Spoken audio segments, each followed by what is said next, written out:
Good morning, my beautiful friends. This is your wake up call with Maui Paul. I am Maui Paul. We are here today to say some nice things about ourselves. I want to say good morning to you guys. Happy Wednesday to you. It is about the middle of the week, and I am excited for what has already happened this week, and indeed what is coming up. Thank you guys so much for being here. Good morning, Jan. Good morning, Lauren. Good morning, Dan and Mima. It is great to see you guys here today. Thank you again for being on the wake up call. Yeah, so we are here to do the things we usually do every morning, Monday through Friday at 9 a.m., which is that we're going to talk about, I'm going to pull a card off the top of the deck. I'm going to ask you if you are the affirmation on the card, and we are going to respond out loud together, I am that affirmation. As we do that, we are building into our own lives. We are changing our experience. We are modifying the way that we perceive the world. As we do that, we are going to give ourselves new opportunities to grow and to thrive, new opportunities to have different things happen to us, to see the world a different way, and consequently to be able to interact with it a different way. So let's have some fun. Let's pull a card off the top of the deck and declare that today I am resourceful. I am resourceful. My solutions are creative and expedient. So I am resourceful. My solutions are creative and expedient. Are you resourceful? You are resourceful. Your solutions are expedient and effective. I'm going to write that down in the chat that I am resourceful and that my solutions are expedient and effective. All right.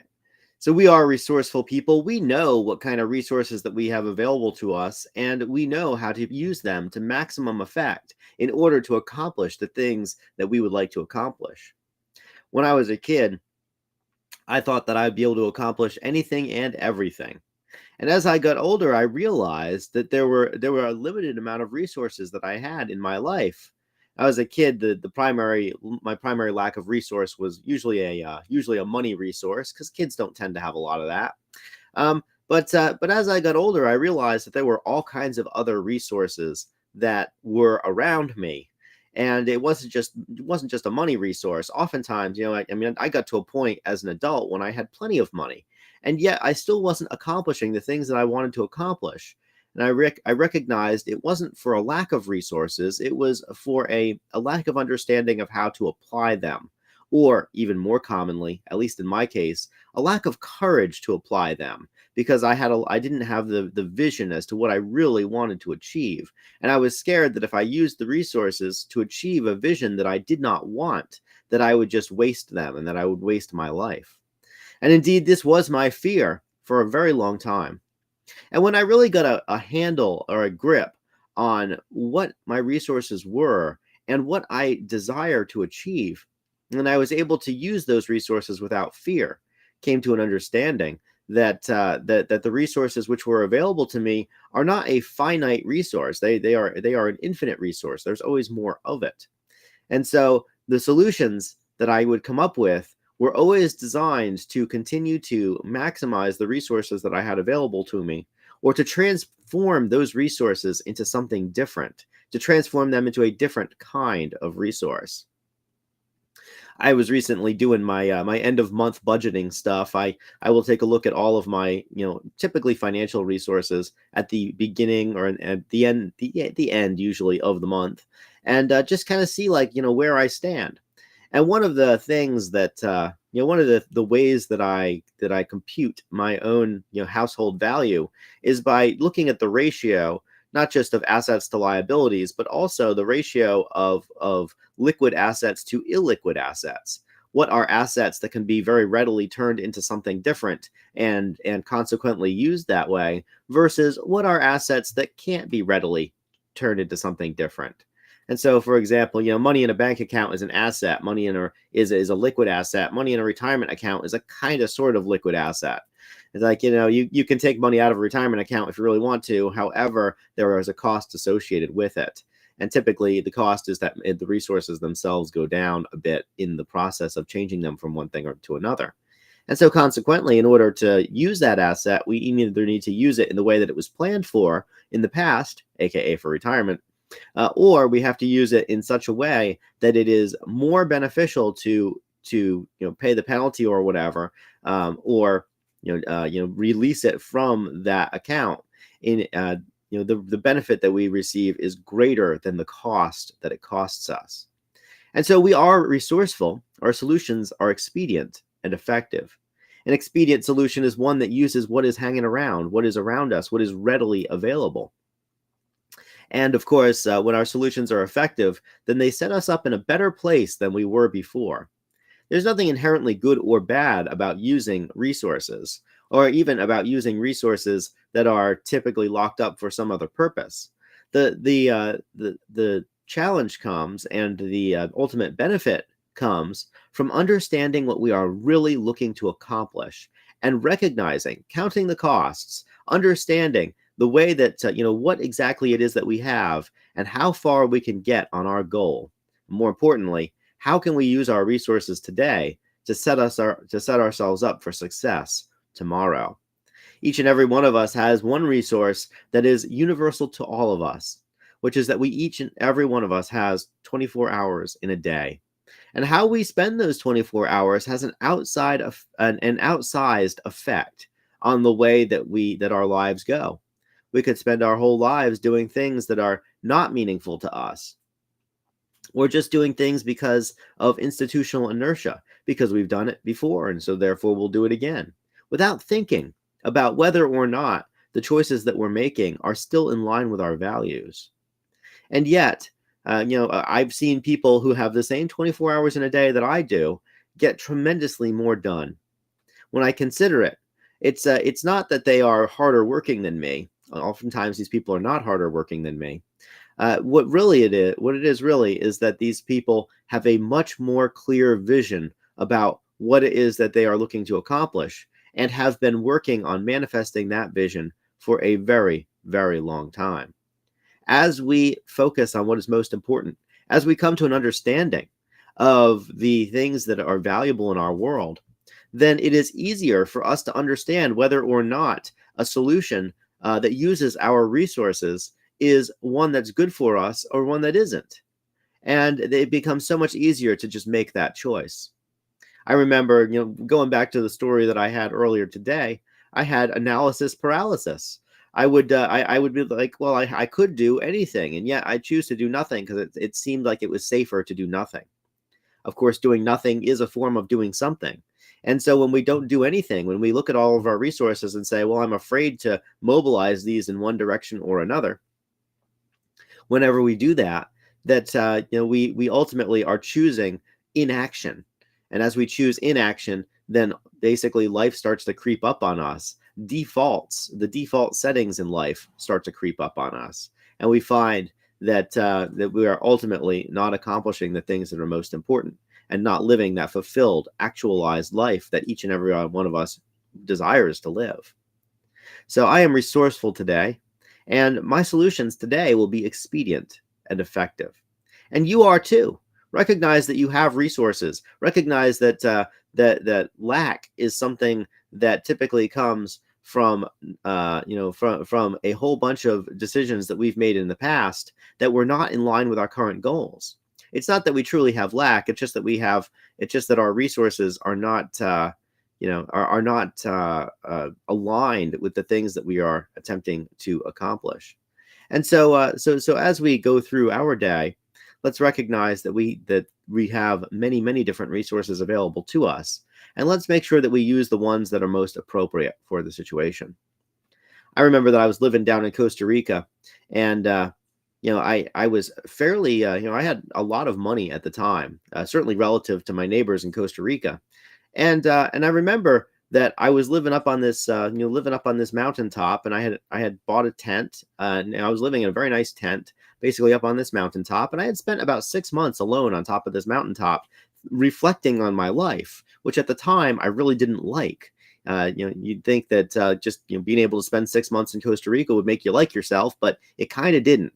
And And so, I remember just going up there, and I had so many things that were really not working out in that in that moment. I had so many things that just my life was not that great because I was living in a tent on top of a mountain in Costa Rica. And I remembered thinking to myself, like as I was walking back down the mountain once to go to town, it was about a 5 mile walk to town.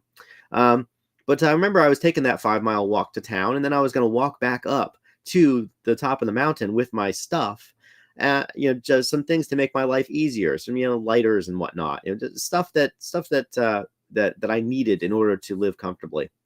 And I remember just being really frustrated because I was like, there's some stuff here that I really want. I want to have a slightly nicer shelter. And as I was walking up, I was like, this is a problem that money can solve, and I have money. So why don't I solve this problem with some of this money? What is stopping me? Why am I afraid to do this? I recognized that what I really needed in order to be down there successfully was a small vehicle. I just needed a vehicle. I was walking 5 miles to town, to and fro, in order to get things done. It was ridiculous. And so I was like, this is a problem that money can solve. But what was my real fear? And on that 10-mile walk, I recognized what my real fear was. That it wasn't so much an unwillingness or inability to buy a vehicle. It was an unwillingness or inability to commit to the place for a period of time. I had lived on top of a mountain for 6 months and yet still wasn't committed to my own life choices. And when I said, okay, well, I'm actually going to make a life here for the next chapter. And if I'm going to make a life, I need to have a vehicle so I can get around. And so when that happened, I just went out, and the next day I went to the ATM. Over the course of the next 4 or 5 days, I pulled out the $500 maximum that I could pull out, and eventually bought a vehicle for it was about $3,000-4,000, an inexpensive vehicle that was practical, that got me where I was going. But ultimately, it wasn't a problem that I didn't have resources. It was a problem that I didn't have vision. And so as I got that vision, and that vision turns out, I spent the next 6 years in Costa Rica. So obviously I should have gotten a vehicle, maybe 6 months before I did. But, the fact is that once I mobilized the resource, it was so much easier to then decide how else I was going to proceed. So I am resourceful today. My solutions are expedient and effective. And you are resourceful too. You have lots of resources available to you. And so today, this card is our challenge. It is our touchstone to recognize that we have lots of resources that are available to us, and that it is our responsibility to figure out how best to use them, or when it's best to just to delay a little bit and to make that decision of inaction, which, as Susan points out, really is the best action sometimes. In fact, I'll riff on that for a little bit, Susan, since you brought it up. But oftentimes, so oftentimes the inaction, when inaction is the best action, is when we otherwise would react. So whenever I am in some emotional state, whenever something happens that takes my peace away, the most foolish thing that I could possibly do is act in that state of emotional consternation, because I know that the things that I say or the actions that I take are not going to be the best for me. And I watch it all the time. People are reactive, and they do something that is not good for them because they are feeling their feelings as they are doing it. And sometimes it just takes a day or 2 days to sleep on it and say, okay, life has changed fundamentally, and I have the ability to make any choice that I want. And so let me make a choice that is good for me. In fact, one of the things that I do is I keep a decision journal. Whenever I make a very major decision, I journal. I say, here's the decision that I'm making, and these are the reasons that I'm making it. And recently, I had a journal burning party, and I actually went through and read a bunch of my old journals, and eventually did burn them. And one of the things I noticed was that when I made a decision that was in line with my values, that the decision itself turned out to be a pretty strong one, and usually worked out well for me. But when I made a decision that was out of fear, or out of a consciousness of lack, or out of some kind of an emotional consternation, well, those decisions turned out really poorly for me, because they were based on something very short term. They were not based on my ability to, or they weren't based on my understanding of what, of what I really was interested in accomplishing. And so I am resourceful today. You are resourceful too. And our solutions are creative, expedient, and effective.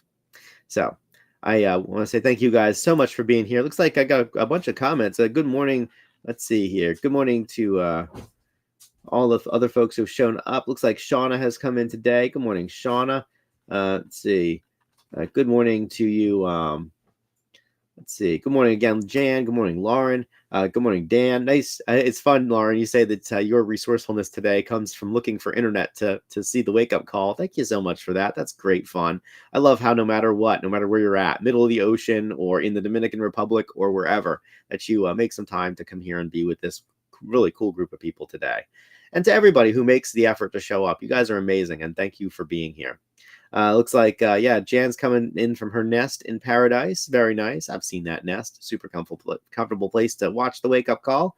Dan's coming in from Buford. Let's see here. Yeah, so let's see. Yeah, it looks like Susan's coming in from paradise also. Lots and lots of folks coming in from paradise.